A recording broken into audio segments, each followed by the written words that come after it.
Two dudes with attitudes, let's go. It's the two dudes and the attitudes, ruthless, aggressively speaking, so let's do this. With Ryan and Denton, they here to get your attention. The 5-star broadcast shit, start to the ending. Whether it's the E or it's all E. The two dudes with the attitudes to bring the heat. Get the point, yeah, it's on, time to lock in. Listen to the podcast where they get it poppin'.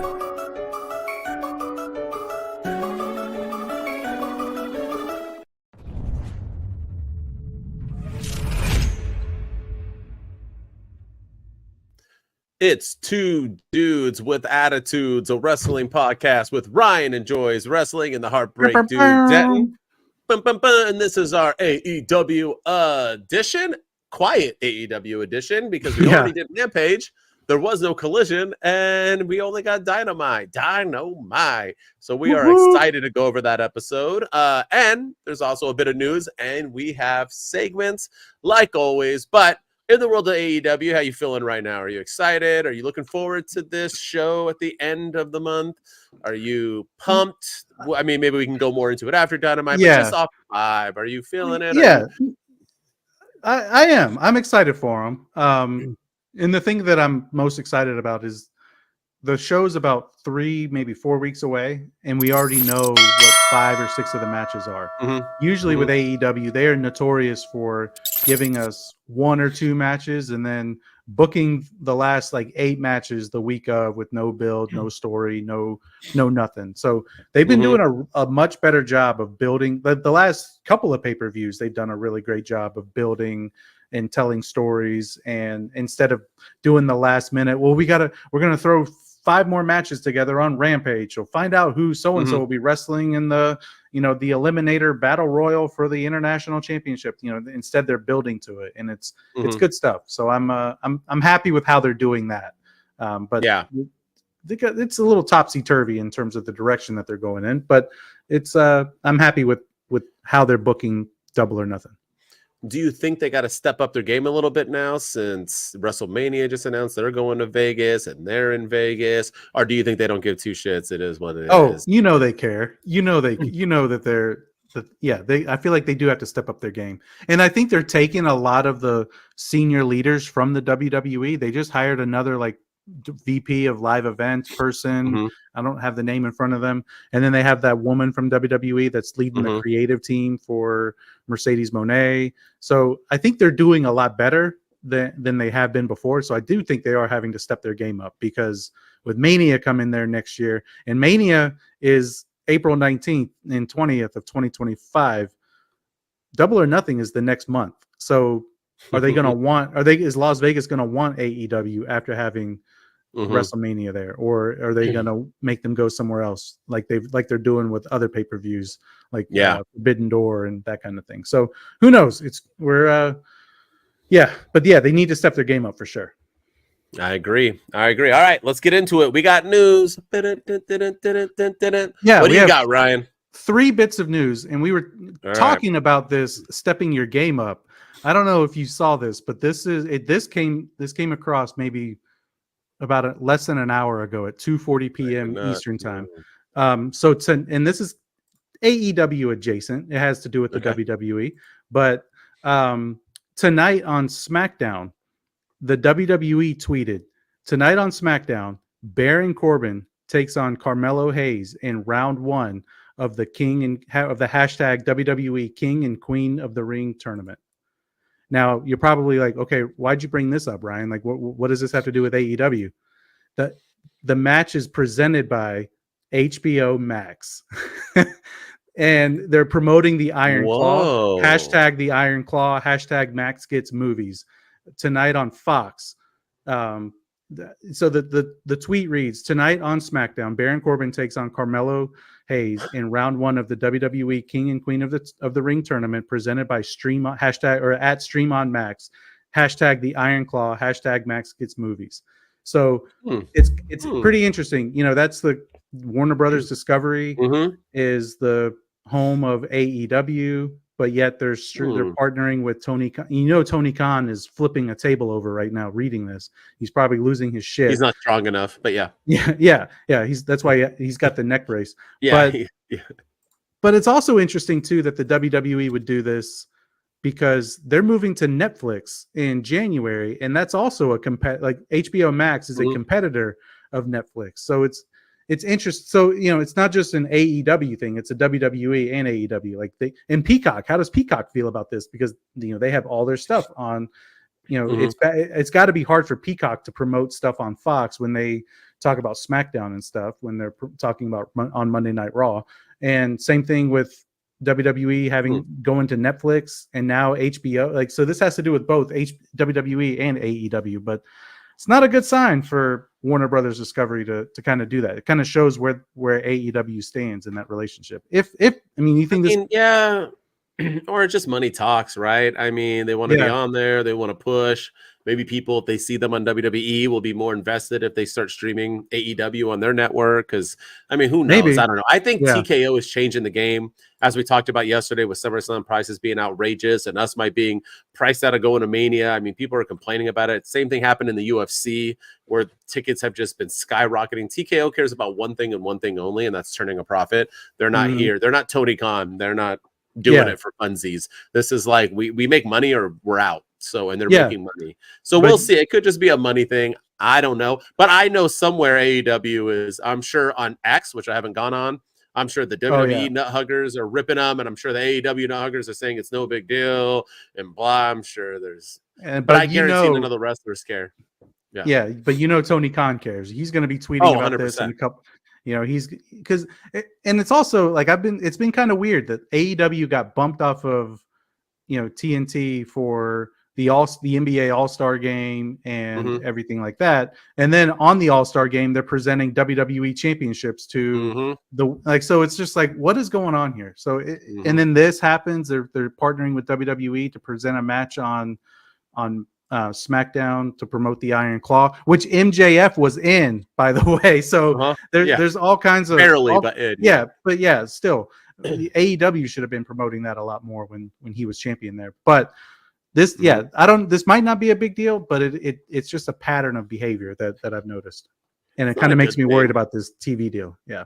I don't think they have one. I'm not saying they're not going to get one, but I don't think they're anywhere near close. I think Tony Khan. Once again, I've always said, if you write it on Facebook, it's not true, right? You're trying to, it's a facade, right? You're trying to razzle dazzle them. And that's what he's been doing. That's why he's been kissing TBS and Turner's asses with all those comments about how great they all are. And everybody's like, yeah, see, they are good. Why would, if they're good, like who says that? Like he does. Yeah. So we'll see. So so that was one interesting bit of news. The other interesting bit of news is Sammy Guevara is, as of today, Friday, May the 10th, 2024, Sammy Guevara's suspension is officially up with the AEW. So he's no longer suspended, but creative has nothing for him yet. So there's no word on when he'll be back on television. There have been things that have been pitched, but nothing's officially happened. Sammy Guevara, as we all know, he was last seen in a match on AEW Rampage with Jeff Hardy, and Jeff Hardy suffered a broken nose during this match. The concussion protocol was not followed, and somehow, some way, Sammy Guevara got blamed for this, and not the rest of the AEW brass, not Jeff Hardy, not the referee.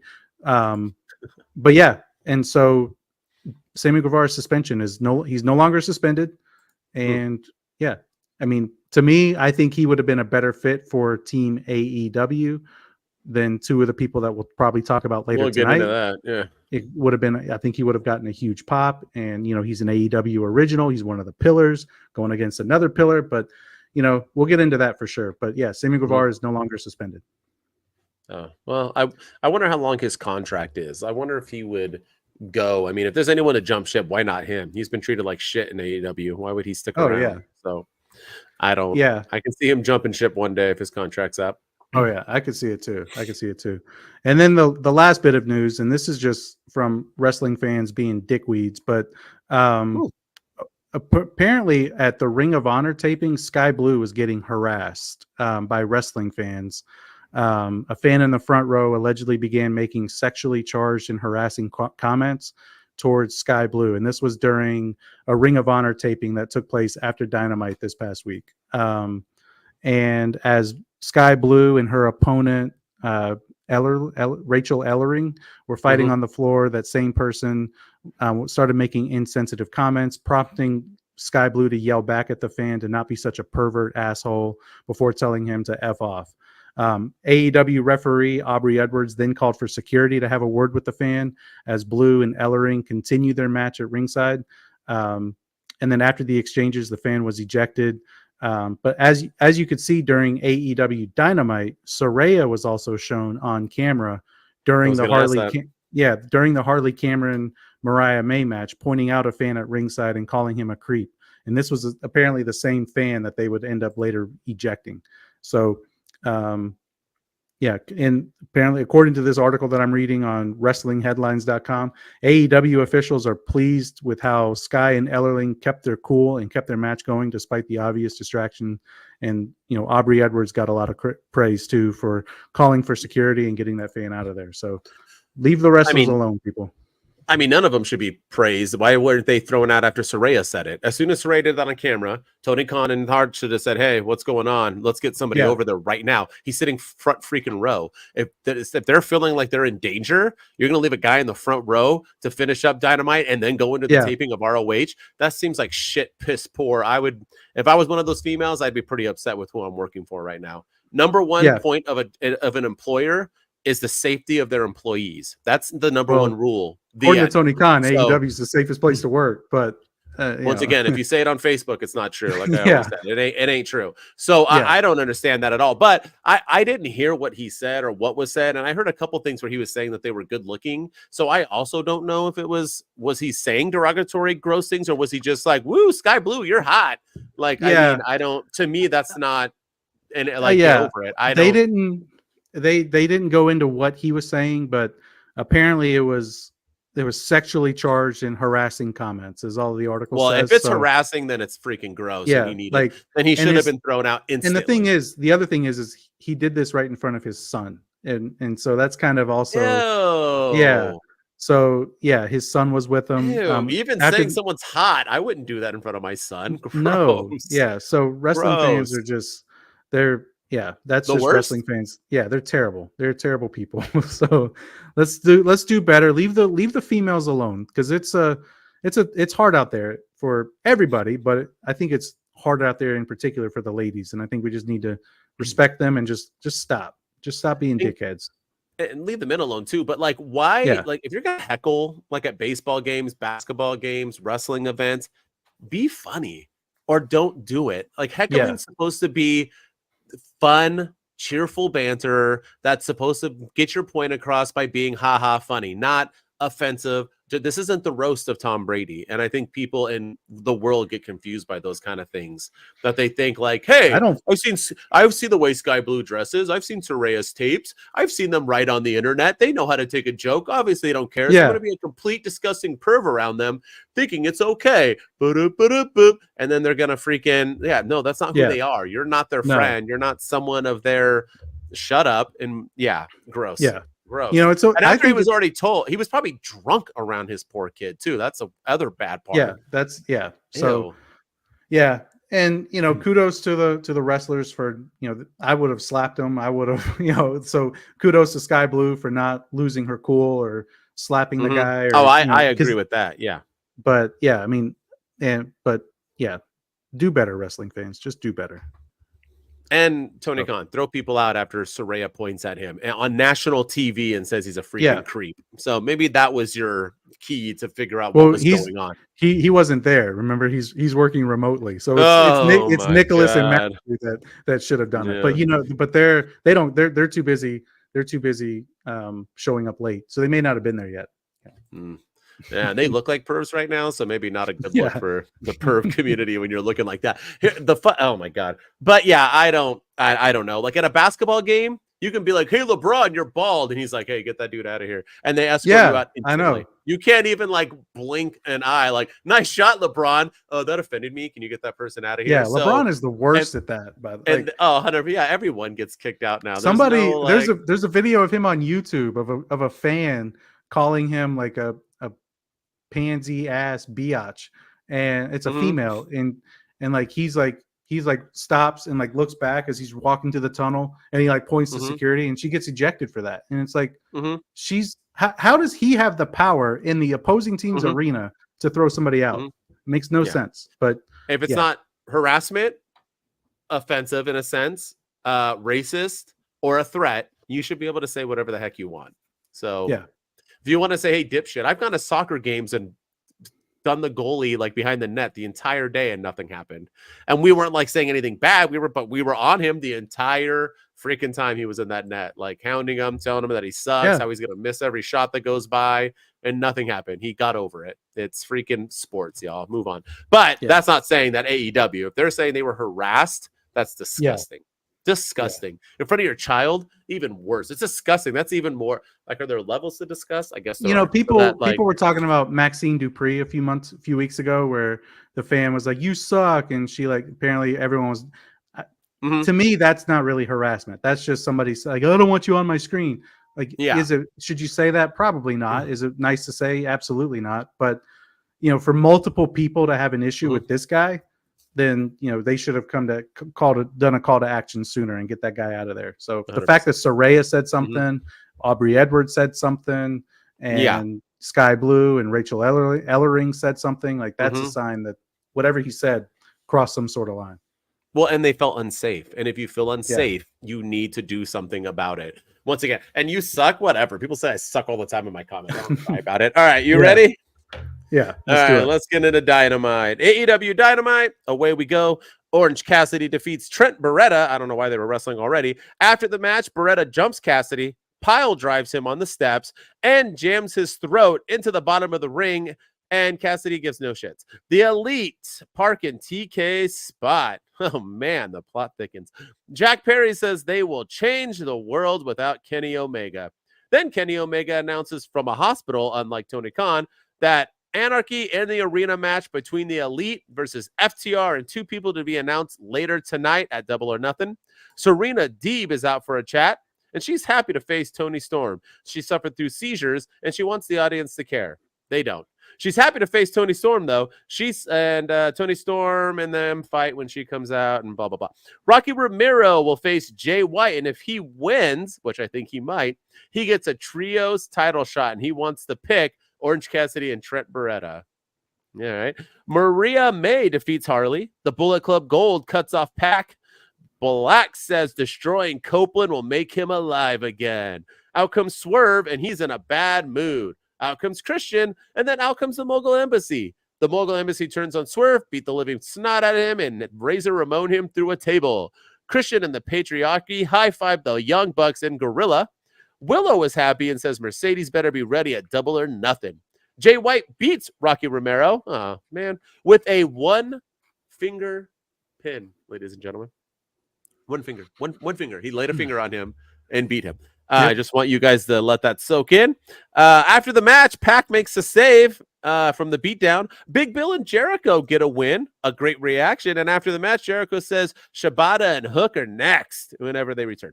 In the main event, sort of, because the show goes on 25 minutes after this. But in the main event, Adam Copeland beats Buddy King to defend after King attacks Copeland, and Kyle O'Reilly makes the save, but only because he wants a title shot, and Copeland says, okay, why not? I mean, you're in the House of Black, right?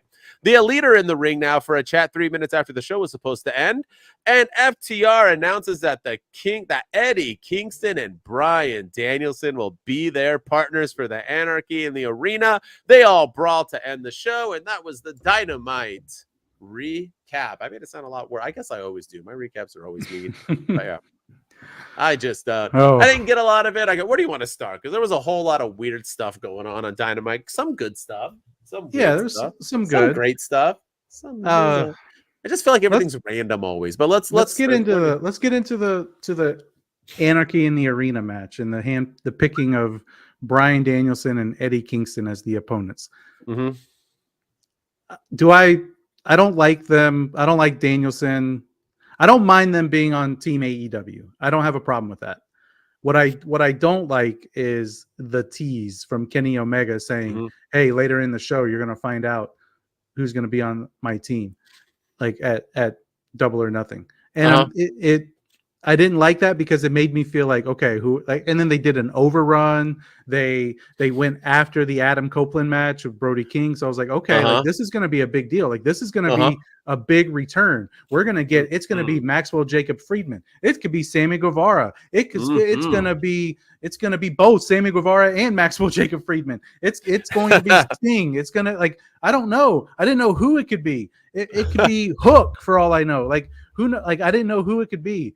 It could be Danhausen. Like I was so excited. I was like, okay, or maybe somebody that they've recently signed or somebody that they picked up and that we didn't know about. And no, it was Eddie Kingston and Bryan Danielson. It was a do I again, I don't mind them being but it was just the biggest letdown of it. And like you waited until the show closing moments for this and not I feel like they could have done that before the Adam Copeland Brody King match and accomplished the same thing. But the fact that they went into the overrun and like 25 minutes into the overrun after a Mercedes Moné promo, by the way, they did this. And I didn't add the Mercedes Moné promo. That's she did a backstage interview.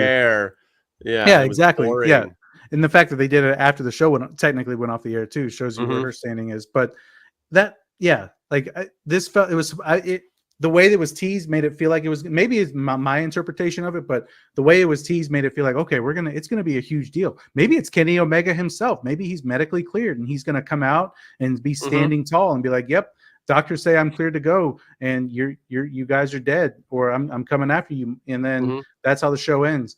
But no, it was just a complete letdown. It was Bryan Danielson for whatever reason and Eddie Kingston when they just had matches against each other and they've been feuding with each other. And Bryan Danielson's in the BCC, but now he's not in the BCC, but he was just hurt against Will Ospreay. So it's just very random pairing, and it was just a letdown for me.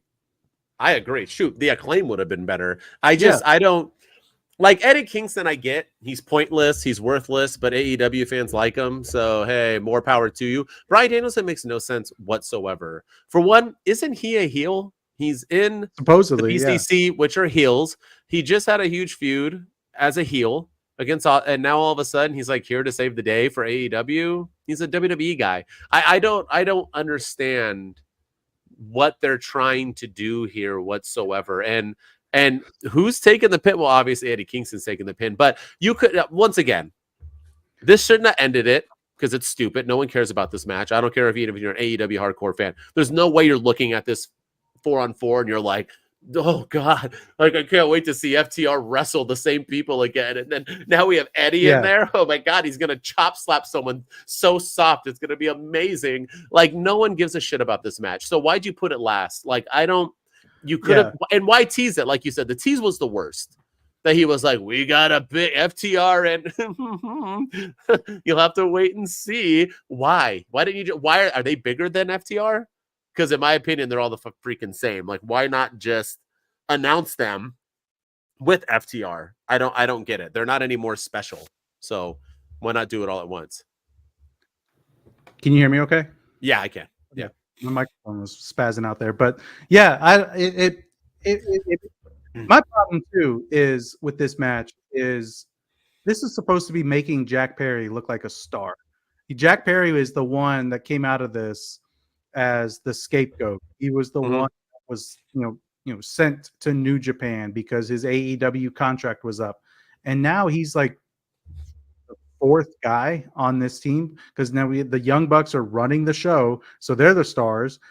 Everybody, Okada is the best bout machine now, so clearly alluding to a future match with Kenny Omega in the future. And then Perry's just there, and I feel like this should be really elevating Jack Perry and taking him to the next level of his career because when he attacked Tony Khan a few weeks ago and then last week with his promo after attacking Kenny Omega, I was all excited about Jack Perry, and then this week he was the fourth man. He was like Seth Rollins on the Survivor Series team with Cody Rhodes. It was just like he was there, but he's not really overshadowed Seth in that match. Cody Rhodes overshadowed Seth in that War Games match. Jey Uso and Sami Zayn overshadowed Seth in that War Games match. Seth Rollins was just another guy. That's how I feel about Jack Perry in this. He's just another guy. And I'm not a big fan of these Anarchy in the Arena matches either. They're chaos. They're all over the place. This should have been a time to do a one-on-one match with Jack Perry versus somebody, Bryan Danielson. If you're going to do it that way, why is Bryan Danielson sticking his nose in this? Then you have a story. I'll take him on. Let me beat him because everybody else seems to be beating him. I can take him on. Or Jack Perry versus Eddie Kingston. Do that, but not a 4-on-4 match. No, nobody wants to see that. No, boring, Bill. I'm bored of it already. And we always said too, AEW is really good at coming up with an idea. They just aren't really good at finishing the story or telling it the rest. They don't know how to close, man. They don't know how to close. Like the guy in the bar who's good looking, who has a line, he doesn't know how to close up shop to get the girl home. It is what it is. Yeah. This feels like very much like WWE just had their Avengers Endgame moment at WrestleMania 40 with, John Cena coming out, The Undertaker coming out, Jey Uso, Sami Zayn, everyone to help the big evil bloodline take out Roman Reigns. This feels like AEW's version of the Endgame, but it's more like the Justice League movie instead. That was absolute trash. And it's, hey, Warner Brothers Discovery, right? So even the Snyder cut, take that. Yeah, no, the Snyder cut was not. It made it like 5.5 hours longer. It was not. Yeah, didn't make it better. It just made it longer. But like still, an AEW pay-per-view. Yeah. But this is just, it's very Justice League-y. It's like, okay, this is what they did, so this is what we're going to try, something similar. And it's not. It was working, but now it's not. Now I'm not excited. I was excited about Jack Perry's potential. Now he just feels like another guy. And then he was in the background. He wasn't gonna. It's all about the Young Bucks. Always. It's always about the about the Young Bucks. Always. It's pathetic. And then my other concern was that we were going to get Tony Khan in the ring, and I wrote that on our X account when Kenny Omega said we're gonna find out the other two competitors with FTR. I was worried one of them was going to be like Tony Khan was going to show up, take the neck brace off, and be like, I'm here. I'm glad they didn't go that route, so I'll give him credit for that. But man, if they had done that, I would have. Yeah, this pay-per-view would be awful already without even having to buy it. Let them cook, son. He'll get there. He's going. It's going to happen. Surprised if he gets jackknifed through a table off the stage. I don't like. Just wait. He hates Eric Bischoff, but just wait. Just wait when you see Bryan Danielson with red paint on his face. Just wait. It'll happen. When he comes from the rafters, just wait. Sting's mask. Yeah. Well, let's get into Swerve. I want to talk about Swerve and the patriarchy because I didn't hate it. I liked it. I like what they're doing, but I also don't like when things just come out of left field. Like, for one, when was the last time Swerve was really with the Mogul Embassy? He doesn't really roll with them ever. He wears a sweatshirt every once in a while, but even then he's been done with it. That's who he brought as his homies. Yo, I got friends too. Your own crew, obviously. And then they turn on him randomly for no reason, and it's because of Christian, or is it because the Young Bucks? Because they're high-fiving afterwards. Is Christian with the Young Bucks? Is everybody together? Is this going to be what Eric Bischoff wanted, where he wanted half his roster to be the NWO and the other half to be WCW? Is Tony Khan trying to prove a point that he can actually do that and make it work? I don't know what the hell we're doing here, but I do like the idea of Swerve having to overcome the odds by beating. I don't think it'll make Christian look good in the end of things, but it is what it is when he loses after having a whole army built. But I do like the idea that, hey, Swerve, you the champ, but no one gives two shits about you. But I wanted to make a comment about that because I told you about how listening to the crowd, I don't think they cared. When they turned, I don't know if they were silent because they were like, what's happening or what, but there was a couple boos when he went through the table, but not really. And I think that's a testament on how Swerve has been booked. And I know AEW hardcore fans, the 5 of them on X who write all the time, were like, no, it's wrestling. You don't have him cut promos. He cut a promo on Collision. It was a great promo. It's because the timing. That's when you do promos. Oh, he's wrestling some more? Well, yeah, you have to wrestle, not cut promos, because they go all over the place. Whatever Tony Khan does, they say. So I think this is a testament that people haven't cared. You had the hottest act. Does that remind you of anyone? Wardlow, Jack Perry, everyone they have, Adam Cole, baby, everyone they have, they ruin who's hot. You have Swerve Strickland, the Acclaimed. You have all these people, and you just ruin them. Swerve is so over. You've given him almost a Cody Rhodes type boring title run since he's won it. and you expect people to care. And I think that audience showed that they didn't care. I think that they should have been booing, throwing some trash in the crowd. You are a-holes. Chant. That's the AEW loves to chant. They didn't do anything. There was like a few like boo, boo, and it's probably Swerve's grandma. Boo. Like no one, and Swerve deserves better, and Christian deserves better. So let's see. Like I liked it all, but I did know maybe my TV was off. I don't know. Maybe they were. I didn't hear shit. I heard crickets. When they were like beating them up in the ring, it was silent. There was like, I don't think that's what they wanted. No, I didn't hear anything either. It was as great as that crowd was at Backlash in France, the WWE crowd and the AEW crowd was a significant letdown in comparison. And it was a disappointing US crowd week in the world of professional wrestling, because I'm the same way. I don't remember hearing any chants. I don't remember them. I just remember them being like, oh, okay. And that's another reason I didn't like this segment at all. And it goes back to, yet again, they did a tease, and it's their AEW is a false tease on it was either Collision or Dynamite after Christian Cage attacked Swerve last week. He did a promo and he said, "I'm not coming alone.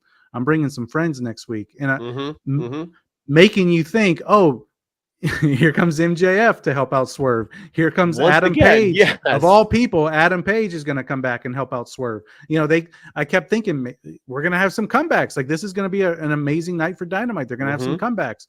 And they bring out the Mogul Embassy, people that are already there that he hasn't really been rolling with. And then they turn on him. Like, okay, like fine. Turn on them. Yeah, I don't mind the turn. Yeah. Yeah, but use them. That's the thing. Like, remember Undisputed Kingdom, how dominant of a faction they were supposed to be? They're not even on Dynamite anymore. You can't even find them on Collision. So I want to see you can't find Collision. It's not even on TV. Yeah, exactly. But I want to see the Mogul Embassy actually do something. I want them to do something with Brian Cage moving forward, because that man is a specimen and he's damn good in the ring. I want to see them do something with him moving forward. Now that he's no longer in Swerve's shadow, he can be Swerve's next opponent. Build him up. Build up the other two guys and put them in the tag division. Build them up. But the thing is they turn and then we won't see them for 3 weeks, and that's my issue with AEW. Yeah, and that's what probably happened. But I was going to make a TikTok about this too. Is that Christian's the perfect opponent for Swerve, even now, so more than ever, if the crowd has kind of been like mid towards him. Because Christian will make this story good. Christian will make he's good. Phenomenal. Christian will make sure that Swerve looks phenomenal after this. And it's funny because I heard people like, oh, this is so out of the blue. Where did that even come from? Blah, blah, blah, blah, blah. Yeah, we predicted this weeks ago before it happened, that he would be that person, and that's who they went with. I mean, it's just Booking 101, man. That's the biggest heel in the world will get your new biggest face over in a heartbeat. Yeah. So, yeah. And and Christian's credit, he was trying multiple times to get that crowd to react. He said like 3 times, "Shut your mouths while I'm conducting my business." And they weren't even talking. Yeah. Yeah. It was just like he was trying to get a reaction from them, and it just wasn't working. But he was trying, man. To his part. He was doing everything he could to get that crowd to react, and they just weren't biting. Yeah, were they in Hartford, Connecticut again? Did they follow WWE? And they were in Canada. They were in Edmonton, Alberta, which is Canada. like a big pop in. Yeah, it was, man. I don't know. This wrestling week was weird with audiences. I have really, really, really weird. All right, what else you want to talk about? Anything else on Dynamite? Orange Cassidy. To bring up. Can we talk about that whole thing? Yeah. First of all, why is Trent Beretta? Like, what's the story here? Like, I'm really confused as to what is happening. So Trent Beretta and Orange Cassidy, they were known as the best friends. And then a few weeks ago, Trent Beretta turned on Orange Cassidy for whatever reason. They never really explained why. And then he beat up Chuck Taylor. And then he had a parking lot brawl with Chuck Taylor. Now Chuck Taylor can never, I don't know if this is real or legit or storyline or what, but he can never wrestle again after that parking lot brawl. So real class. Who knows? Cry me a river. But who knows what's going on there? And now all of a sudden, on a random episode of Dynamite, Orange Cassidy and Trent Beretta, which has been a pay-per-view build, by the way, they're wrestling on Dynamite and not at Double or Nothing in Las Vegas. So that's really weird. But then then like Chris Statlander's coming out, but she's involved with Willow and Mercedes. Like I know she was with the Best Friends back in 2019, but she hasn't been on screen with them since. So what is she doing? And then Don Callis, like what's going? Is he a babyface? Is he a heel? Orange Cassidy's supposed to be the babyface in this. Everybody loves Orange Cassidy. Trent Beretta's the heel, but the biggest heel is walking in with Orange Cassidy and walking out with him, stopping Trent Beretta from his vicious assault because he's going to kill somebody. And then Orange Cassidy, after being pile drove onto steel steps, which normally takes people out for 2 to 3 weeks, or in storyline wise, of course, he gets up miraculously and grabs a steel chair and is trying to fight off Trent Beretta. He also gets his throat caught on like I don't even know, something under the ring, a bar under the ring. It's like the metal that holds the ring up. Yeah. Yeah. He got his neck lunged into that by Trent Beretta. And yeah, I mean, we talk about selling, man. This was a piss poor job of selling from Orange Cassidy. And I mean, Trent Beretta did his part. He looked fantastic in this beatdown. But Orange Cassidy completely ruined it by just getting up and walking out. And then this story is just going in a bunch of weird directions. I'm having a hard time following it. I don't know why it's not just about Orange Cassidy and Trent Beretta. Why? Once again, AEW comes up with a good idea. Yeah. They just don't know. This is like a built-in story. Like, let it cook, and then my guys. Put them at double or nothing. Well, and I don't mind that. Here's the thing, right? All they had to do back in my days, and I don't want to sound old because there's a whole bunch of oldies that didn't like that I was not old enough, but on my TikTok. But when you took a power driver on the steel steps, you didn't come back. You were out for weeks, whatever it was, days. It could be a couple Smackdown. You were out.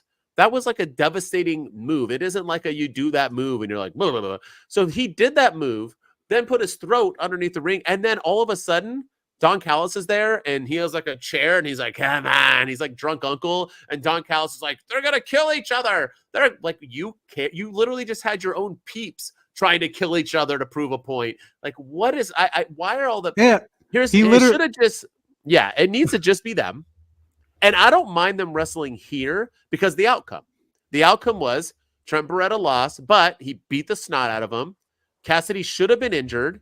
And then a week or two before Double or Nothing, he comes back out with like a neck brace. Again, let's just keep using it, AEW. And he says, like, I want you at Double or Nothing. And Bretta's like, fine, I'll finish the job. I'll finish the damn neck at Double or Nothing. They have it written because they are going to wrestle at Double or Nothing. But now, what are you going to do? If you, and this AEW's had this problem. We've talked about it before where they do a move and they beat the snot out of someone, then they wrestle again. What do you do now? You've already beaten the snot. Also, really quick, because I know you want to keep talking about, but why is every match on AEW the same? I know that AEW fans try to pride themselves in the fact that out of a 2-hour show, an hour and 55 minutes of it is wrestling. So that's what wrestling is all about, right? Because they only have 5 minutes of talking. And WWE does 30 minutes of talking, or 30 minutes of wrestling, and all the rest talking. But yet all the talking is their highest rated parts of their show. So it just shows that wrestling fans hate promos. They only like wrestling. So I want to know that how they complain, but at least a WWE match, if Sami Zayn wrestles, I get that match.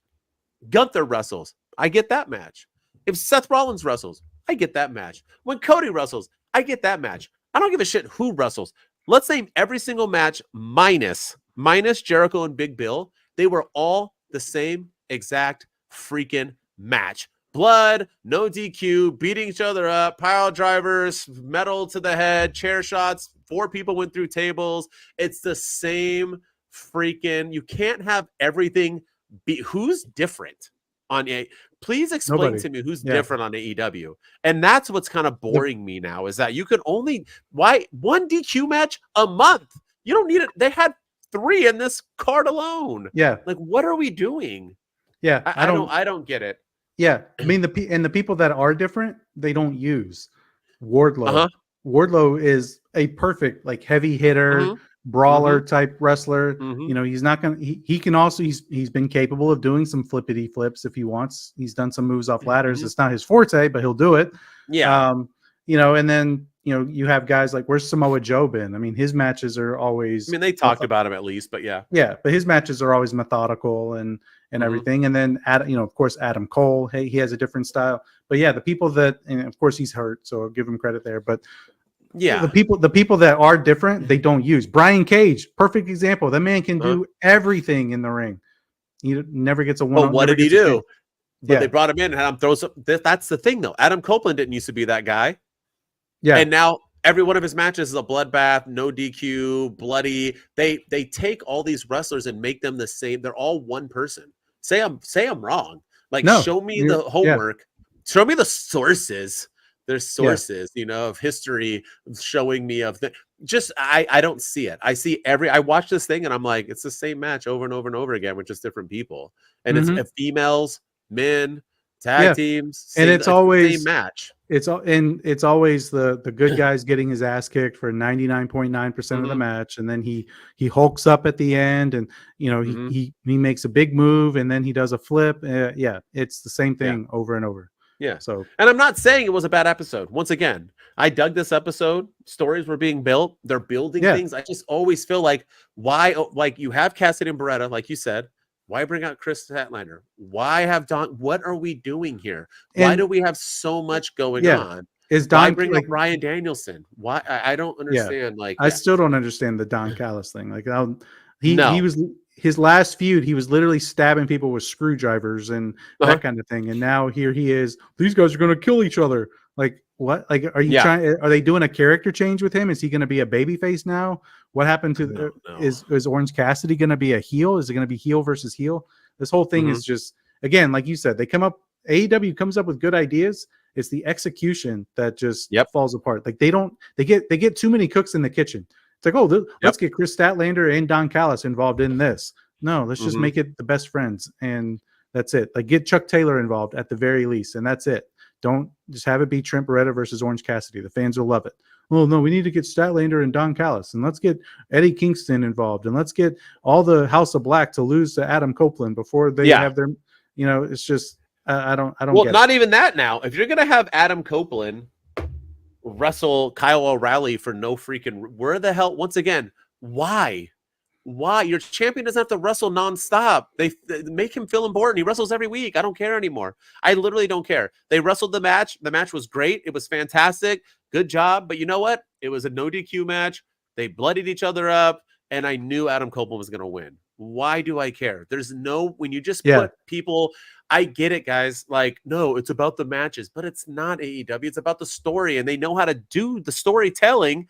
Just don't go every other way. Like, and then now Kyle O'Reilly, why? He's not going to lose. Yeah. Malachi Black just said he's going to wrestle him. They're going to wrestle at Double or Nothing. Why are we having Kyle? Are we going to have him swoop in and, like, he just wrestled. Now what is he going to wrestle on Collision? Like, what the fudge are we? What are we doing? Jerry I don't get it. And, like, to try to end on a positive note, I want them to push Brody freaking King. That man is, like, I think they should give him, like, the Samoa Joe type run that Samoa Joe just came off of. I'm talking, like, put the AEW World Championship on him. That guy, I think he's probably the best member of House of Black. I think he's better than Malachi. I think he's great. I think he's good in the ring. I think maybe some promos he has a lot to work on, but for a big man, he can move. His matches are always entertaining, in my opinion. Maybe putting the belt on him is a big stretch, but and maybe saying he's better than Malachi Black is a big stretch. He's definitely better than Buddy the Elf. Yeah, he's better than Buddy, and he's also he needs to be pushed more. He needs to be, like, I think he'd be a good Continental champion. He'd be a good international champion. He'd even be good as a TNT champion. I think they should definitely push him more. Imagine him versus Wardlow, him versus Samoa Joe. Like, those matches would be off the chains. But he's going to fall into the shadow of Malachi Black and the rest of House of Black, and he just keeps losing and losing. That's all he ever does. And I'll even double up. You know who else needs the same exact treatment? Who I think is actually better? That's Brian Cage. Brian Cage is fan-freaking-tastic. That dude is one of the most talented dudes in AEW. And all right, so he beat up. So let's see what the follow-through is, right? Exactly. I'm assuming the follow-through is Dynamite. He's going to lose to Swerve Strickland, but nonetheless, it's a rub, it's a push. Now let's do something with him after that. So I mean, that guy's just been kind of always in there, but not really. Don't put him back to ROH. He deserves to be on AEW. Dude's a star. He's a missed opportunity with AEW. He's fantastic. But once again, the stars isn't the problem. It's the execution, like you said, on AEW. But nonetheless, it was a good episode. I'm still excited to see where things go. Whether it's good or bad, as long as they're trying, it gets me intrigued. So I do like the way, especially for just one show this week. I thought one show we're gonna have more jam-packedness because they didn't really have a collision. I thought, and that's why, add yeah, more, but when they were teasing kind of all longer. these things coming on Dynamite, I was like, okay, this is gonna, for one show to try to compete with. They must be watching our podcast because they know that we're gonna do a weekly winner this week. They must really want to win this week. And then they give us Bryan Danielson and Eddie Kingston and the Mogul Embassy as the reveals on this episode. It's going to be a tough week because we only have Dynamite, NXT, and Raw. So we'll see what happens. All right. Yeah. All right. You ready for the segment? Yeah. Yeah. I got to do our best of the week. So yeah, I don't have any music for this one, but you have a voice. Yeah, I need to get some music. Once again, we had him on our thing before he came back to WWE as well. So that's right. That's right. We're doing cool and not cool. Let me get it. That's cool. That's not cool. That's not cool. Hopefully he becomes that guy again. He doesn't really say that much anymore. Like they changed his theme song to, he doesn't even say, so people who do not want to be cool. Like that's what made who he was. And they've completely gone away from that. So I'm hoping now that he's a heel, I hope he comes back with the Apple. And I hope him and Dom get together and have a cool little tag team. I think it'd be push Carlito. I agree. All right, let's see what we got. We'll do a 2, 3, whatever we have enough time for. As always, we start with Ryan. We're gonna give each other a statement or something that happened, and we'll decide if it's cool or not cool, or something in the future that we think is gonna happen. Whatever we want to do. Go ahead. You go first. All right, here we go. AEW giving us 3 hours of television each Wednesday or Saturday, and not having Rampage on Fridays anymore. Is that cool or not cool? That's super cool. They need to do it. That's cool. They're doing it again anyway. Yeah, they're doing it again tomorrow with Collision. It's going to be 3 hours of Collision and Rampage because Rampage today. Okay. Yeah, because the Nuggets are going to go down 3-0 to the Minnesota Timberwolves in the NBA playoffs on TNT. So so they're going to do that instead. And so tomorrow they're doing 3 hours of all elite wrestling, and I think they should definitely keep that. It makes Rampage feel more important when they do that. It does. I think it just seems they have a quick show. Their shows usually go by pretty quick. They do well in that aspect. So I think they can keep doing that. I like it. I like the 3 hours. Do you want them to keep it as Rampage, or do you want to just see Collision go 3 hours and Dynamite go 3 hours, or do you want them to be two separate shows? I mean, Dynamite is basically 3 hours anyway. It went on for 2 hours and 25 minutes this week. So why not I don't understand that either. Who still does overruns? You do overruns because you're not a professional and you don't know how to book your show correctly. He's living once again. Or if you have a big surprise. Yeah. Well, yeah, but he's living in the Attitude Era. He goes over every week. Every week it's over. Dude, book your show better. Tell your wrestlers not to go over so long. What's happening?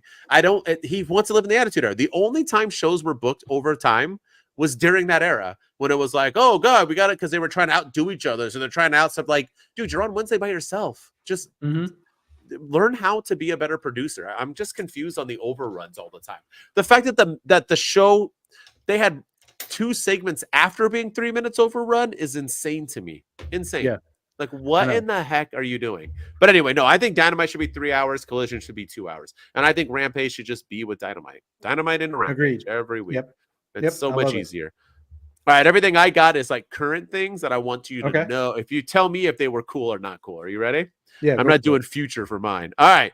The Bullet Club Gold randomly having a magical new belt that they're carrying around that was never announced or brought up or why they have it.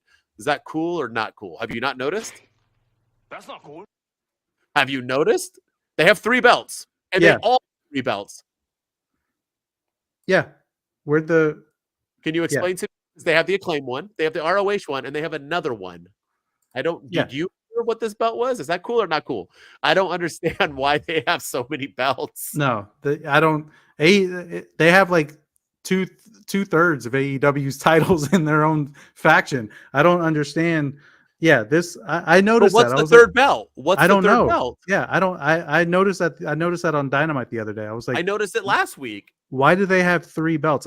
I was like, does Jay White have a singles? But they all 3 have them. So it was I weird. noticed this week they all had one. Yeah, Yes. Is it I like thought maybe like. Yeah, I thought maybe that Jay White won a singles title on ROH or something, and that's what. But yeah, all like the Ass Boys had him too. So yeah, I mean, you got to explain things sometimes, and treat your viewers like they're idiots. And because I'm completely oblivious to this, and this threw me off. I was like, wait a second, that's 3 title, 3 like, where'd they get this belt from? It makes and no they sense. didn't announce it. I waited for the announcer, and they only announced them as the ROH and AEW trios champ, or the undisputed trio. They didn't say like and the NJPW or the IW. Yeah, No, they just literally said they were those champions, but they have 3 belts. So is it like the scissor one? It's still the scissor one for whatever reason. It's the ROH. Now, is this like the combined one? Are they doing like what Roman and Paul Heyman were doing, where he I had guess, the one, but yeah. Paul still had the other 2? Is that what it is? But explain it to me. It's not. Yeah, cool. explain it to I thought us. It was Yeah. stupid. Don't just come out with 27 belts. All right. That's what they do, man. All right. Cool or not cool? MJF returning and reuniting with Wardlow to become a tag team in AEW. I'll say cool. That's cool. I don't think neither of them are going to be in the title picture at that point, because I think their vision now is Will Ospreay or Okada and Swerve having it for a little bit. I think we're past MJF having a belt, and that's even if MJF comes back. So, but yeah, I like that. I like him and Wardlow being cool again. But the only thing I'm worried about here is that every time they put Wardlow with anybody, he just becomes the stupid idiot henchman that they're using and they're going to turn on in the future. I don't understand why that's his like only gimmick, but it is. So I do fear that, but yeah, but I say cool. I want to see them together. And a positive for both baby faces. Yeah, I like it too. I think that it tells the story of, MJF and trying to reunite with his former best friend with Wardlow, but also he's got Wardlow's in Adam Cole's group, and he's trying to. Yeah, Adam Cole doesn't really know if he can trust Wardlow because he lost the title to Samoa Joe for whatever reason, and he stared a hole through him at AEW Dynasty. So yeah, I think they could tell a good story, but I do agree with you that I do worry about the usage of Wardlow, but at least he would be getting used regularly and he'd be on TV showcasing what he can do. So, I agree. I like it. All right, last one. You ready? Yeah, go for it. Cool or not cool? Serena Deeb coming out and telling her true story about her struggles with having seizures and having to overbat that and overcome them, and the crowd not giving 2 shits and then cheering for Toni Storm when she comes out and cuts her off. Cool or not cool? Is it just pro wrestling? That's not cool. I thought it was awful. I didn't like that segment at all. I'm like, I was amped with when Serena Deeb got the title opportunity, because I think it's long overdue. I think she's one of their better wrestlers. 100%.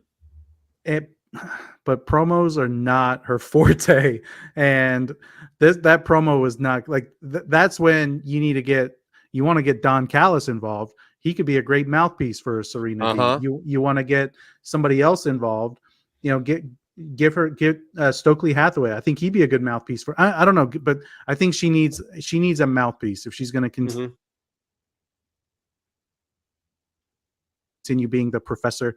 And they were trying to do the emotional thing, and I think it would have landed better if Toni Storm didn't interrupt. I think maybe she could have gotten the sympathy points from the crowd, but even when she was announcing it, they didn't seem to give a crap at all that she had seizures and that's why she was gone all that time. But I think Toni Storm interrupting it and the crowd cheering for her and saying, I'm sorry you had concussions, but I don't really give a shit, right now because you're going to take my title. Like, that ruined it for me too. So yeah, and then Toni Storm trying to lick her or something. I don't know what she was doing there at the end. Well, that's the new I don't get what they're doing with this. But also all this double triple booking that they're doing. You have Mariah May coming Yeah, out to Tony what? Storm's own stuff. Then you have Saraya and her girl, getting Harley Cameron. They're Yeah. trying to go after Tony Storm, and now you have Serena Deeb going after her. Mhm. So there's too many. I applaud them for pushing the women in the division and really Yes. refocusing on their women's division. I applaud them for that.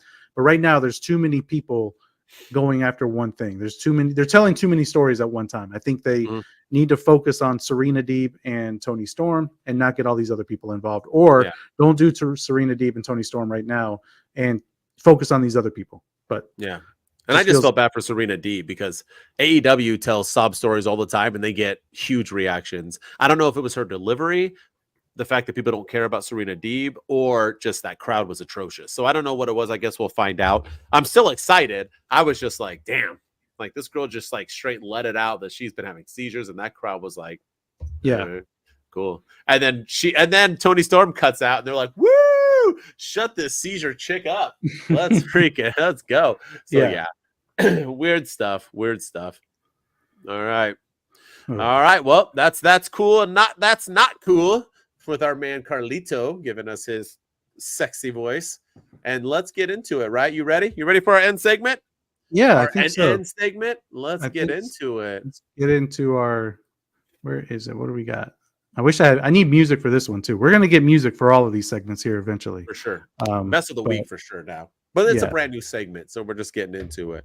But this is what we're going to do, the best of the week. We are going to talk about who we thought won the week of pro wrestling. That's out of, usually it'll be Smackdown, Raw, Rampage, Collision, but now it looks like it's going to be different every single week, especially since Collision and Rampage will be one episode, Dynamite will be one, and then Raw and NXT. But we skipped Smackdown on our show because of Backlash, and we're not going to add Backlash because it's a pay-per-view, so we're not doing that. yeah 100%. So we're going to talk about Raw, which had a really dead crowd and took us out of the show, NXT, which kind of had like a transitional episode that kind of missed, and then AEW, who won last week. Dynamite did win for you, Collision won for me last week, and we have AEW, which also the crowd kind of wasn't in, so it's a toss-up. We don't know who we're going to pick, but as always, Ryan goes first. Who is your weekly winner between Raw, NXT, and Dynamite? Oh, man. Okay. You know what? I'm going to go NXT number 3. Okay. I'm going to go AEW Dynamite number 2 and Monday Night Raw number 1. And, Raw, the crowd was bad, but they introduced that King of the Ring tournament with some banger matches. You had Finn Balor versus Jey Uso. You had Sheamus versus Gunther, Ilya Dragunov versus Ricochet. They had some women's matches. Dakota Kai wrestled. There was, Damage Control's doing their thing. They started the Queen of the Ring tournament. You had a cool segment with CM Punk and Drew McIntyre. Yeah, Judgment Day apparently is clicking on all cylinders again. Carlito's working with Dominic Mysterio. Liv Morgan's carrying Dirty Dom's bandana, and I think there's more to come with that. So I'm going to go Raw wins the week. AEW is in close second because AEW is telling stories. I mean, this week was a miss for them, but I'm still intrigued with what they're doing with this AEW versus the Young Bucks and the Elite thing. I'm curious to see what happens with Swerve now that he's on his own. I'm curious to see what happens with Trent Beretta and Orange Cassidy and Don Callis, as confusing as it is. And then, everything that's happening in the women's division too, with who we still don't know who attacked Mercedes Moné in the locker room a few months ago. Was it Chris Statlander? Was it Willow? Is Willow turning heel at Double or Nothing? Is Statlander costing Willow the match and teaming with Mercedes? Is Mercedes going to go heel? So there's a lot of different directions, but Monday Night Raw is the one that edges it out for me. All right. So I'm going to agree on the fact that NXT is number 3 for sure. That was the worst show, and they didn't even try. I don't know. No, there was many highlights other than Trick and his woman, and the fact that they have a women's secondary title. Yeah, that's true too. Raw and Dynamite both tried hard, but the executions just weren't working for me for both shows. But I think I'm going to agree with you. I think I'm going to slight with Raw, so I'll put Dynamite at 2, Monday Night Raw won this week, so WWE has taken over for us, and the first time we've agreed out of the 2 weeks that we've done this. But yeah, I gotta go just because I do love the King of the Ring. I love the focus on it. I do love the Liv Morgan stuff with Becky Lynch. I did like that CM Punk and Drew are still pushing the rivalries. I thought it was funny, even though the crowd didn't give two rats either. I do like there's a little AEW reference there in that promo too from CM Punk. Yeah, he made the jack, but here's the thing, right? Even if the crowd was into it, they wouldn't have cared. They tried to make an AEW dig before, and WWE audience doesn't watch AEW. They don't know what the hell you're talking. They don't get it. They don't care. That it's two different.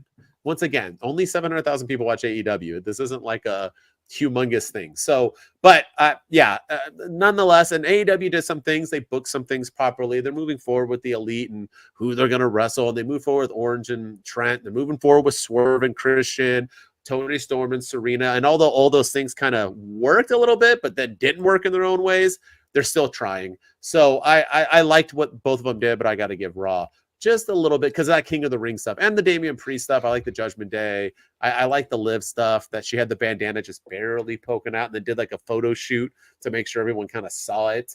It's very, and then he didn't have it on afterwards. So it's like, where was he in between? It's just really, really, really good stuff. So yeah, I'll go with Monday Night Raw as the weekly winner as well. Yeah.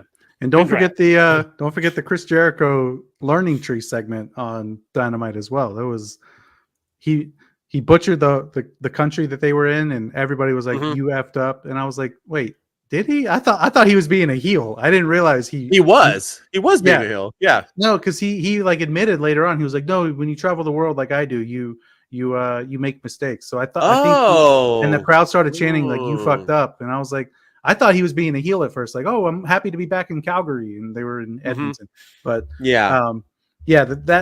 that segment's that stuff's growing on me in AEW, but this week was a miss for me as well.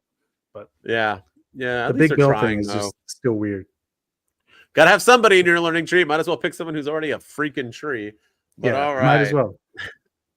So two dudes, they both agree. Monday Night Raw's a winner for us. Let's see who wins next week. Like I said, we'll have SmackDown, Raw, Collision and Rampage, Dynamite, NXT. So we'll see out of those 5 who's going to win. I'm looking forward to it. I'm excited. I'm excited for everything. I'm excited. They're both kind of moving towards pay-per-views and PLEs. So we're both building right now. Let's see. I think Double or Nothing and King and Queen of the Ring are the same weekend. Memorial Day weekend. That'll be fun. That'll be fun. All right. Because King and Queen of the Ring is in Saudi. So it'll be like a Saturday afternoon PLE, and then Double or Nothing's on Sunday. Please explain to me why they're doing the King and Queen of the Ring in Saudi when the women aren't even allowed to be respected in that country. They have to cover up. They have to I don't understand why you're going to announce a Queen of the Ring.